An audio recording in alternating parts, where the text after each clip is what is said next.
महाराष्ट्र के माड़ा तालुका में बाढ़ प्रभावित परिवारों की मदद के लिए सांगली तालुका में युवाओं ने आगे बढ़कर राहत सामग्री वितरित की। आपको बता दें, सांगली तालुका के अंकल खोप युवा मंडल ने माड़ा तालुका के बाढ़ पीड़ित गांवों तक आवश्यक वस्तुओं की किट पहुंचाई।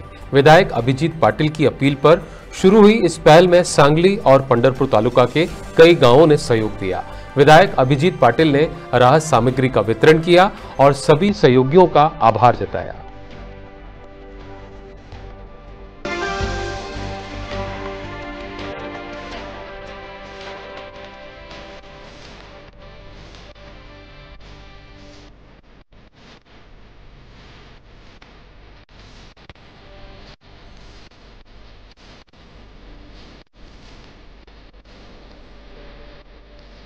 ठिकाणी विस्थापित झाली आणि या लोकांना त्या सरकार म्हणून आपण मदत तर करणार आहोत, परंतु सरकारची मदत त्या ठिकाणी यायला वेळ लागेल म्हणून सेवाभावी माध्यमातून एक दानशूर लोकांनी पुढे यावं म्हणून एक आव्हान केलं होतं। या आव्हानाला प्रतिसाद देण्यासाठी आपण बघत असाल तर श्री दत्त सेवाभावी मंडळ अंकल खोप सांगली जिल्ह्यात त्या ठिकाणी एक ट्रकवर माल त्या ठिकाणी 500 लोकांसाठी 12 वस्तूचं जीवनावश्यक किट, मग त्याच्यामध्ये तेल तिखट मीठ त्या ठिकाणी लागणाऱ्या रोजच्या दैनंदिन आवश्यकतेली सगळ्या वस्तू 12 वस्तू त्या ठिकाणी घेऊन हे सगळं ट्रस्ट आणि मंडळ आले।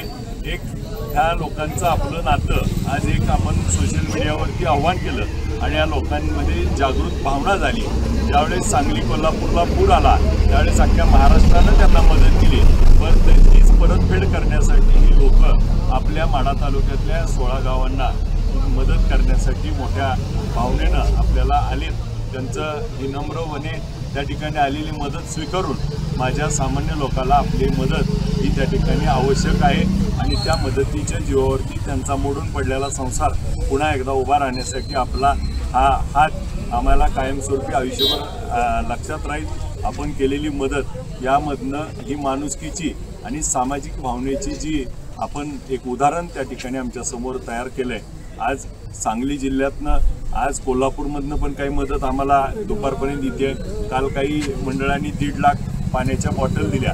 आज आपण जीवनावश्यक वस्तू देतोय आणि आज आमच्या लोकांचे तेल तिखट मीठ सगळं वाहून गेलंय आणि अशा परिस्थितीत त्यांना आधार देण्याचं काम आपण सगळेजण करताय। खूप खूप आपलं आभार मानतो।